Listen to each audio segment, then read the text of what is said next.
அது என்னன்னு கேட்டா, மக்கள் வந்து அந்த சினிமா பிரபலம், சினிமாவில் அவர் பேசின வசனங்கள், தொடர்ச்சியா அவர் வெளியிட்ட படங்கள்ல வந்து சொன்ன விஷயங்கள், தமிழ்நாட்டுக்கு இது ஒண்ணு புதுசு இல்ல. தமிழ்நாட்டுல எப்பவுமே சினிமாங்கிறது ஒரு பெரிய இம்பாக்ட் கொடுக்கக்கூடிய இடம் தான்.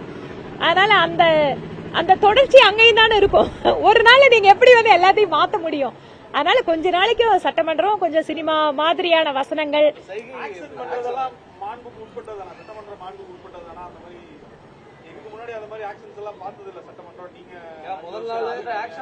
முதல் நாள் வந்து சபாநாயகர் வந்து அந்த மாதிரி செய்யக்கூடாதுன்னு சொல்லி ஒரு அறிவுறுத்தல் கொடுக்குறாரு. அடுத்த நாள் விஜய்க்கு மட்டும், முதல்வர் விஜய்க்கு மட்டும் அனுமதி கொடுக்குறாரு.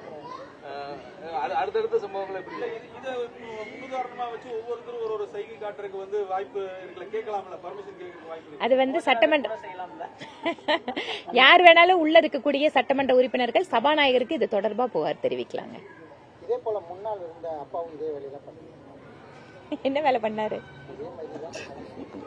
என்ன கொடுமைனா, இன்னைக்கு நிறைய விஷயங்கள் வருது.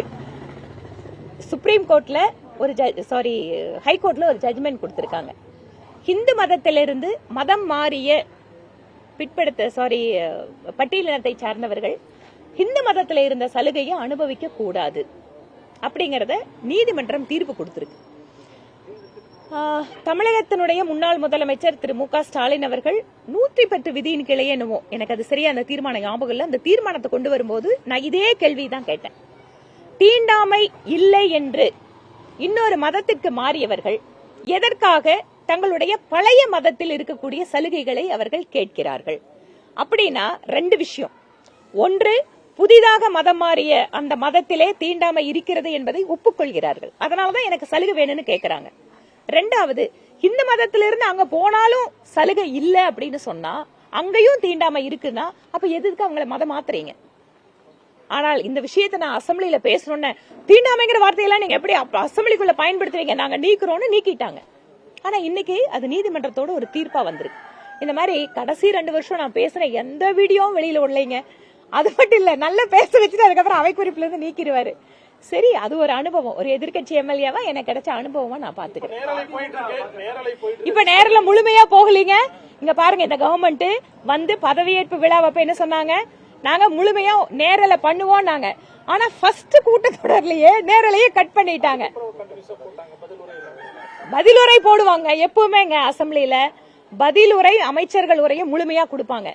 எதிர்கட்சிக்காரங்க ஏதாவது பேசினா கட் பண்ணிடுறது. இது வந்து தொடர்ச்சியான ஒரு மரபா இருக்குது. நாங்க மாற்றோம் ஆட்சிக்கு வந்த இவராவது ஏதாவது மாற்றமா வெளிப்படைத்தன்மையோட நேரலை கொடுப்பாருன்னு பார்த்தா இவங்களும் கட் பண்ணி தான் கொடுக்கறாங்க.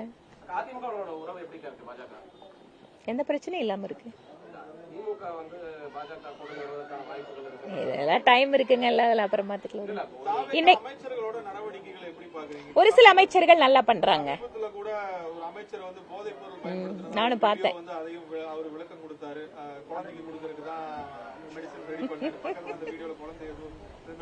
நானும் பார்த்தேன். அத என்ன பண்றது, எல்லாம் பாவம் புதுசுங்க, முதல் முறை அமைச்சர் ஆயிருக்காங்க. ஏற்றுக்கொள்றதால உண்மை என்னங்கிறது நம்மளுக்கு தெரியாது. ஒண்ணு, அவர் வந்து இப்ப நிறைய பேர் கேக்குறாங்க, அமைச்சர் வந்து போதைப் பொருள் பயன்படுத்தலன்னா அவர் வந்து மெடிக்கல் டெஸ்ட் எடுப்பாரான்னு கேக்குறாங்க. அது ப்ரூவ் பண்ண வேண்டியது அவங்களோட உண்மை தன்மையை நிரூபிக்க வேண்டியது அவங்களோட பொறுப்பு. ரெண்டாவது, ஒரு சில அமைச்சர்கள் நல்லா வேலை செய்யறாங்க, அவங்க நல்லா வைப்ரண்டா இருக்காங்க.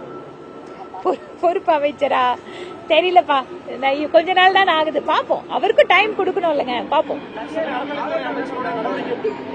இந்த அறநிலைத்துறை அமைச்சர் வந்து நிறைய அவர் வந்து கோயில்களுக்கு போறது, நேரடியா விசிட் பண்றது, மக்களோட சந்திக்கிறதெல்லாம் நல்லா தான் பண்ணிட்டு இருக்காரு. அதே போல கோயில் வந்து வரக்கூடிய வருமானத்தை எல்லாம் நாங்க கோயில் பக்தர்களுக்காக பயன்படுத்துவோம்னு சொல்லியிருக்காங்க. அது வரவேற்க தகுந்த முடிவு தான். அதனால இந்த மாதிரி விஷயங்கள் எல்லாமே கொஞ்சம் நல்லா தான் நடக்குது. இனிமேல் தான் ஒவ்வொன்னா வரும். பாவம் எல்லாம் எங்கெங்கயோ மூளையில ஏதோ பண்ணிட்டு இருந்தாங்க, இப்பதான் நீங்க எல்லாம் வெளிச்சம் போட்டு எல்லாம் காட்டு இருக்கீங்க.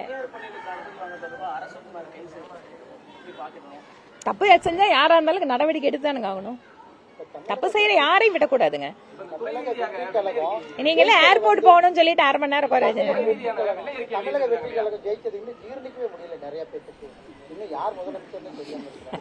அப்படி எல்லாம் சொல்லாதீங்க. முதலமைச்சர் தெரியாம தான் ஓட்டு போட்டாங்களா? அப்படி இல்ல, எங்கிட்டவே சொன்னாங்களே.